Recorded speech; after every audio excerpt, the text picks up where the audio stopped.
നമ്മളെല്ലാവരും ജീവിതത്തിൽ വിജയിക്കാൻ ആഗ്രഹിക്കുന്നവരാണ്. എന്നാൽ ജീവിതത്തിൽ വിജയിക്കാൻ കഴിയാത്ത രണ്ട് തരം വ്യക്തിത്വങ്ങളെക്കുറിച്ച് അപ്പോസ്തലനായ യാക്കോബ് നമ്മോട് പറയുന്നുണ്ട്. ഒന്നാമത്തെ കൂട്ടർ സംശയാലുക്കളാണ്. സംശയം നല്ലതാണ്. എല്ലാ കാര്യത്തെക്കുറിച്ചും കൂടുതൽ പഠിക്കുവാൻ നല്ല ചോദ്യങ്ങൾ ചോദിക്കുന്നത് ഉത്തമമാണ്. എന്നാൽ എന്ത് നല്ല കാര്യം കണ്ടാലും അതിനെ സംശയത്തോടെ മാത്രം നോക്കുന്ന ആളുകൾ, കൂടെ നടക്കുന്ന കൂട്ടുകാരെ, സ്വന്തം ജീവിത പങ്കാളിയെ, പഠിപ്പിക്കുന്ന അധ്യാപകരെ, പോകുന്ന സഭയിലെ നയിക്കുന്ന ആളുകളെ ഒക്കെ സംശയത്തോടെയാണ് ഇവർ കാണുന്നത്. എത്ര നല്ല ഐഡിയ അവരുടെ മുന്നിൽ വന്നാലും അവർക്ക് സംശയം മാത്രമേ ഉള്ളൂ. ഇതൊരു നെഗറ്റീവായ ജീവിത ശൈലിയാണ്, വ്യക്തിത്വമാണ്. രണ്ടാമത്തെ കൂട്ടർ അവർ ഡബിൾ മൈൻഡഡാണ്, ഇരട്ട വ്യക്തിത്വമുള്ളവരാണ്, ഇരട്ട ചിന്തയുള്ളവരാണ്.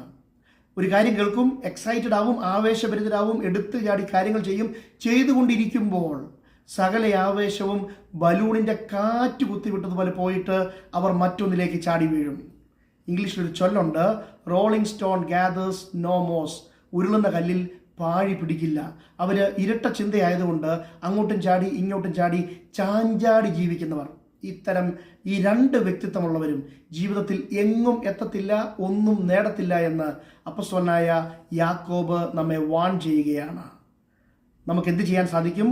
Focus on one thing, do one thing at A time. ഒറ്റ കാര്യം ചെയ്യൂ, നിങ്ങൾ ജീവിതത്തിൽ വിജയിക്കുക തന്നെ ചെയ്യും. Thank you. God bless you.